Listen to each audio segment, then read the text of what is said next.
Thanks, Brendan, and thanks to everybody for coming. Thanks to NYPIRG for putting this together. Really important message to Governor Cuomo, to the DEC, and also to the State Assembly and Senate. They can hold public hearings. Let's have public hearings. Whoever, you all have a stake in this. We've been lobbying in Albany for 2.5 years, and every time I talk to a senator, except for Barbara, every assembly person, every senator I've talked to, they said, well, we're going to wait and see what the DEC has to say about it. Well, now we see 80% of what the DEC has to say about it. So hold some hearings, bring the public into your chambers, bring your chambers out to us, and talk to us out here where the rubber's going to hit the road.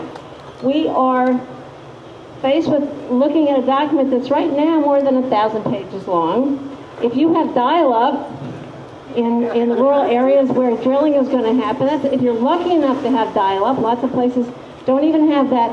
How long does it take for a 1,000-page document to come down onto your computer so you can look at it? Forget it.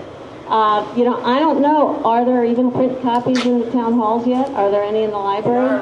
All right, there's one in the Tompkins County Public Library. Okay, great. Here's something people should know who've looked at both documents, the 2009 document and the 2011 document. It's actually better because of the public comment the first time around. 13,000 comments from the public the first time around. We need to do it again because we have important things to say about what happens to our land, our air, our roads, our water, our peace of mind. So there's really no reason, there's no rush. The gas isn't going anywhere. Another 60 days, another 180 days is simply not going to damage this industry that promises us the world, right?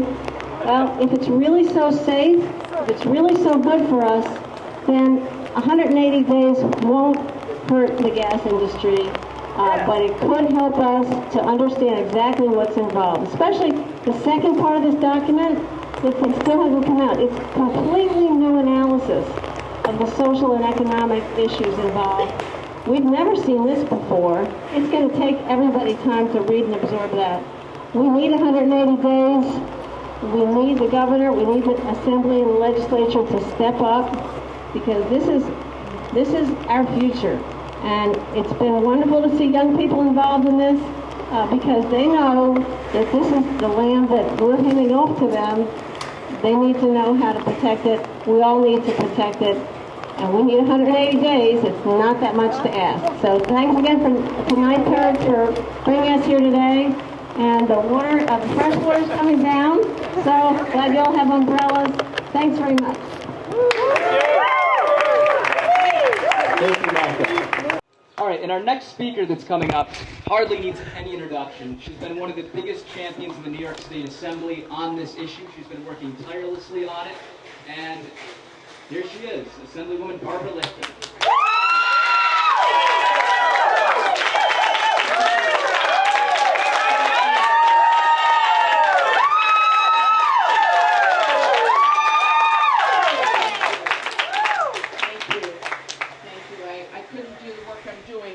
Without all of your support, the tremendous support I've gotten across my district and across the southern tier. So I thank you for all the work you've been doing. I know it's a tough one to keep staying with, but we have to stay with it.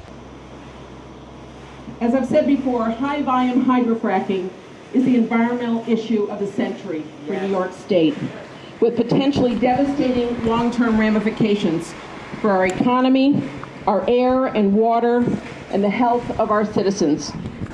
The first draft of the SGEIS had many major flaws relating to wastewater treatment and disposal, cumulative environmental impacts, economic impacts, including the lack of dealing with the issue of mortgages and banks and mortgages and setbacks and so on, leases on properties and what they do to property values, impacts on people's health, including the workers in the industry, as well as the possible effect of large methane gas releases on climate change.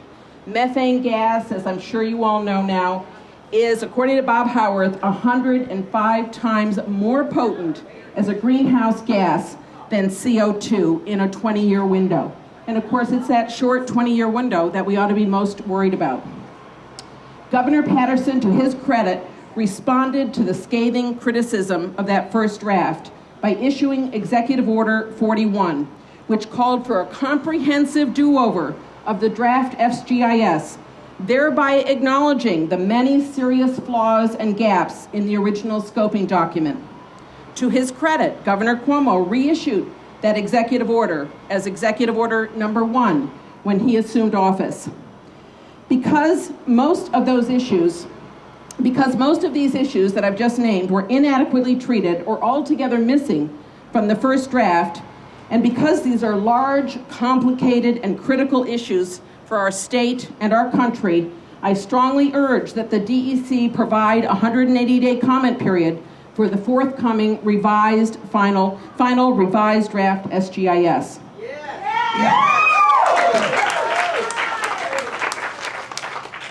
That is the absolute minimum, I believe, that will be necessary for the public to properly review it once the entire document is made public. Frankly, I'm troubled by the manner in which the DEC has released a preliminary revised draft SGEIS, rather than in a whole and complete form after all the needed studies are completed.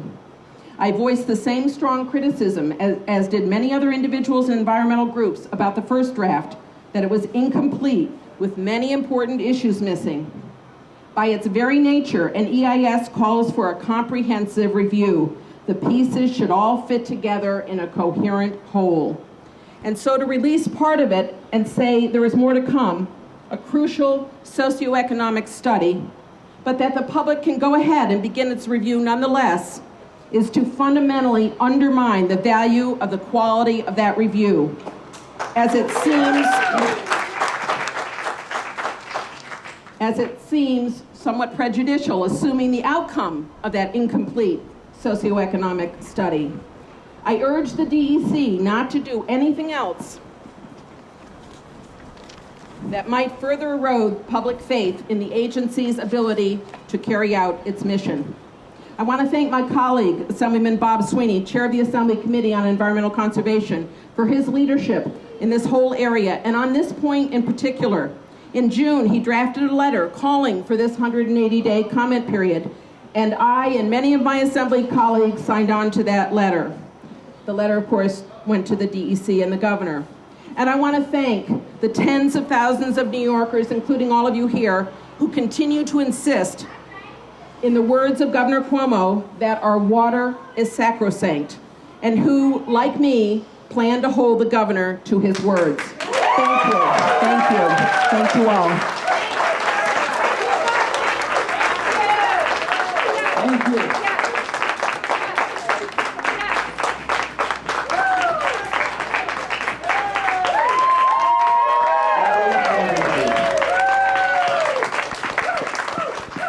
We have one more speaker today who's been a tireless advocate once again for this cause. She's with Shaleshock, Lisa Wright. Thank you, Brandon. My name, as Brendan said, is Lisa Wright. I am involved with many local groups very concerned about the myriad issues surrounding hydrofracking.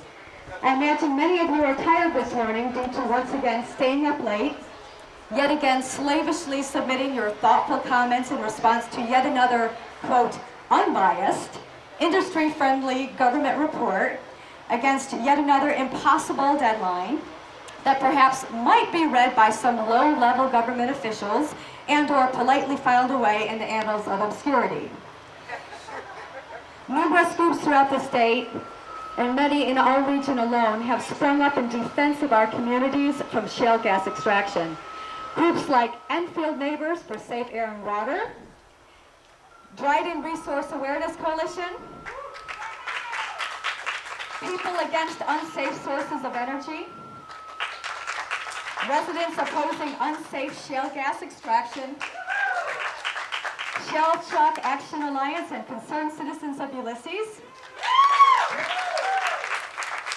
These are local groups who stand in support of Assemblywoman Barbara Lifton and calling on the Department of Environmental Conservation to extend the public comment period on the revised draft supplemental generic environmental impact statement from 60 to 180 days. And to hold public hearings throughout the New York State Marcellus region. We, the public, need a reasonable amount of time to digest the DEC's draft and to formulate coherent comments in response to what so far, in all seriousness, is generally not considered among non-industry experts to be an awfully coherent document. Luckily for many of us here today, we have as our state assembly representative a woman who does not work for a rich base of fundraisers, industry, or one-issue groups, but who is indeed a champion to the whole of the public, the children, the elderly, the women and men of her district from all walks of life. Thank you, Barbara Lifton, for bringing clarity and common sense to a difficult issue that calls out for engaged community involvement.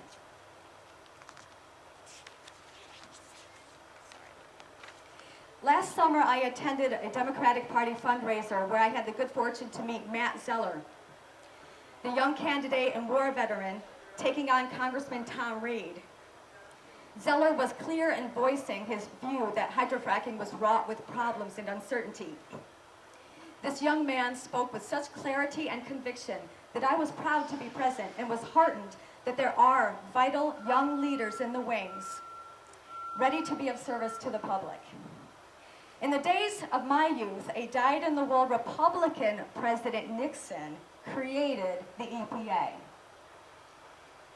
But, strangely today, we see what can only be characterized as an out-of-control corporate monster bent on dismantling all environmental oversight.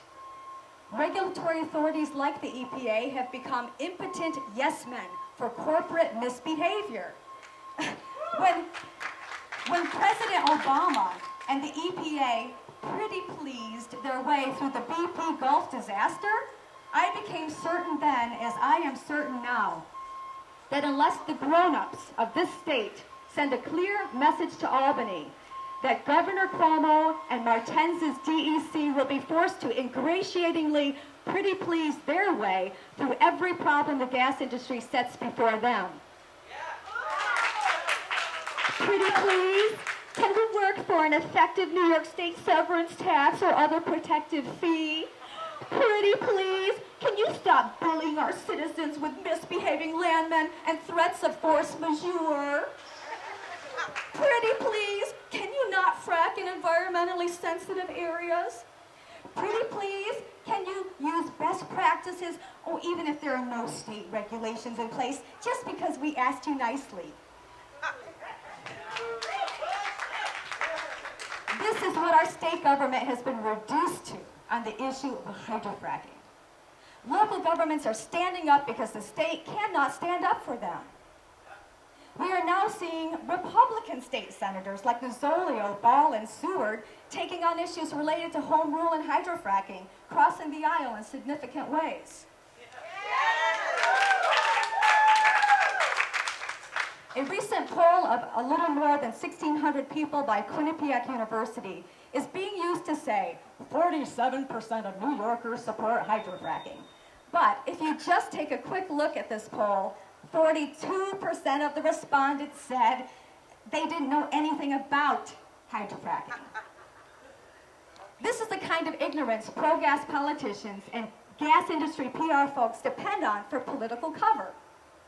On the ground, as an ordinary citizen of New York and a dairy farmer's kid who has talked to real people from all walks of life about the impacts of hydrofracking, my experience has been that kitchen table discussions are much more nuanced and intelligent than simply for and against. I have found that one's political affiliation is much less important than a person's views of what land stewardship is all about. Protecting all the natural resources that support all our upstate businesses and families. Forget left and right. I've talked to farmers who are against hydrofracking.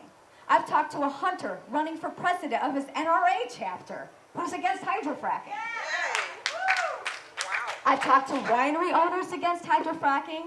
I've talked to real estate agents who are against hydrofracking. I've talked to high school and college students deciding whether to stay here or leave the state who are against hydrofracking. Fishermen who are against hydrofracking, physicians who are against hydrofracking, scientists who are against hydrofracking, geologists and ex-drilling industry engineers and executives who are against hydrofracking. It is not left and it is not right. It is about real life people getting sick and tired of being handed the short end of the stick in this state and in this country, where select industries and their slick, rich politician friends can run roughshod over our hard-earned liberties that are central to our very freedom and democracy. We New Yorkers need to send a strong message to Governor Cuomo that a rising center is against hydrofracking. And if our federal and state officials sell out the center will remember.